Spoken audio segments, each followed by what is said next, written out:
Hello friend, welcome to बिमिसा। मैं उपस्थित हूँ अपने सभी दोस्तों के लिए जिन्हें मेरी ज़रूरत है। और आज एक बार फिर बिहार वस्तुनिष्ठ के साथ इम्तियाज़ अहमद, रजनीश कुमार सर इसके लेखक हैं।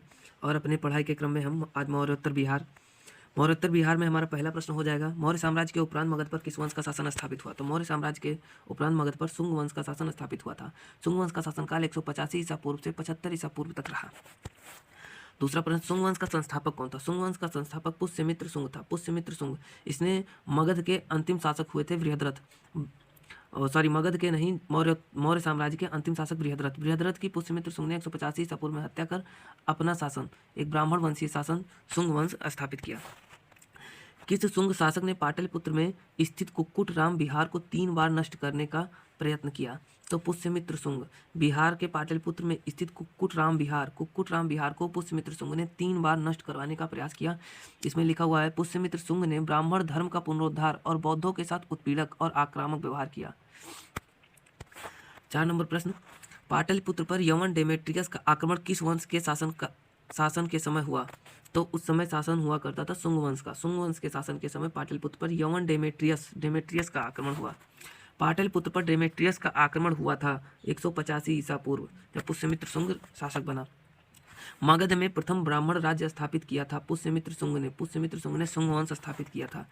शुंग वंश के पतन के बाद मगध पर किस वंश का शासन स्थापित हुआ था? तो शुंग वंश के पतन के बाद कर्ण वंश का शासन स्थापित हुआ था। वासुदेव ने कर्ण वंश का शासन 175 ईस्वी पूर्व में स्थापित किया था। कर्ण वंश का संस्थापक वासुदेव था। शुंग वंश का अंतिम शासक देवभूति था, जिसकी हत्या कर उसके सचिव वसुदेव ने मगध पर कर्ण वंश की नींव डाली। कर्ण वंश की सत्ता समाप्त की थी। तो कर्ण वंश की सत्ता आंध्र सातवाहनों ने समाप्त की थी। सिमुक, आंध्र सातवाहन का संस्थापक सिमुक था। कर्ण वंश के उपरांत पाटलिपुत्र पर कुछ समय के लिए किस वंश के राजाओं ने शासन किया था? मित्रवंश बहुत ही कम समय के लिए पाटलिपुत्र पर शासन किया। शुंग वंश के उत्कृष्ट नमूने बिहार के किस स्थान से प्राप्त होते हैं? तो शुंग वंश के उत्कृष्ट नमूने बोध गया से प्राप्त होते हैं। बोध गया से प्राप्त होते हैं। कनिष्क ने पाटलिपुत्र के किस बौद्ध विद्वान को अपने दरबार में प्रश्रय दिया था? तो पाटलिपुत्र के अश्वघोष को। कनिष्क ने अश्वघोष को। लिखा हुआ है कि कनिष्क पाटलिपुत्र के राजा को बुरी तरह परास्त किया तथा हरजाने के रूप में यहाँ से अश्वघोष बुद्ध का भिक्षा पात्र तथा एक अद्भुत मुर्गा लेकर गया। यहाँ से 3 चीजें लेकर कनिष्क चला गया था। 13 नंबर क्वेश्चन, मगध पर शासन करने वाले राजवंश का सही क्रम है? तो इसमें हो जाएगा सी नंबर, हर्यक वंश, फिर शिशुनाग वंश, फिर नंद वंश, मौर्य वंश, शुंग वंश और कर्ण वंश। हर्यक वंश का संस्थापक बिंबिसार था। शिशुनाग वंश का संस्थापक शिशुनाग था। नंद वंश का महापद्म नंद, मौर्य वंश का चंद्रगुप्त मौर्य, शुंग वंश का था पुष्यमित्र शुंग और कर्ण वंश का था वासुदेव। इस कालक्रम में शासन चला। फिर शुंग वंश की राजधानी कहाँ थी?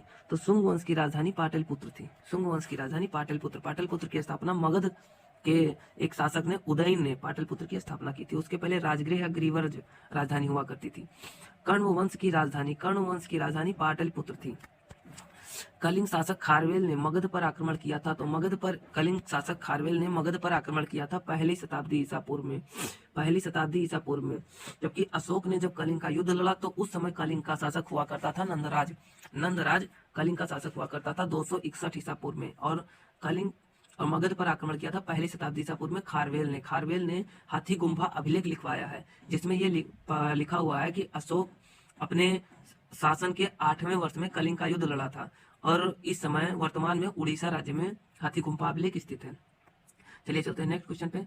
17 नंबर, कलिंग नरेश खारवेल ने कहां से कीमती उपहार प्राप्त किया था? तो कलिंग नरेश खारवेल ने अंग एवं मगध से कीमती उपहार प्राप्त किया था। उपहारों में जिन की प्रतिमा तथा पदचिन्ह शामिल थे। कुषाण साम्राज्य के पतन के उपरांत संभवतः मगध पर शासन रहा। तो संभवतः मगध पर शासन हुआ था लिच्छवियों का। कुषाण के बाद लिच्छवियों का शासन हो गया था।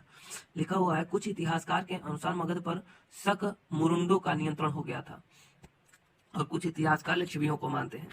गार्गी संहिता में पाटलिपुत्र पर यवनों के आक्रमण का उल्लेख है। यह आक्रमण किसके शासनकाल में हुआ था? तो यह आक्रमण पुष्यमित्र शुंग के शासनकाल में हुआ था। यवनों का आक्रमण पुष्यमित्र शुंग के काल में हुआ था। सुप्रसिद्ध बौद्ध विद्वान अश्वघोष को प्रश्रय देने वाला शासक था कनिष्क। अश्वघोष को प्रश्रय देने वाला कनिष्क शासक था, जो कि जीतने के बाद अश्वघोष को लेके चला गया था। तो धन्यवाद दोस्तों।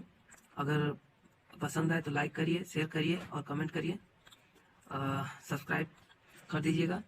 धन्यवाद दोस्तों।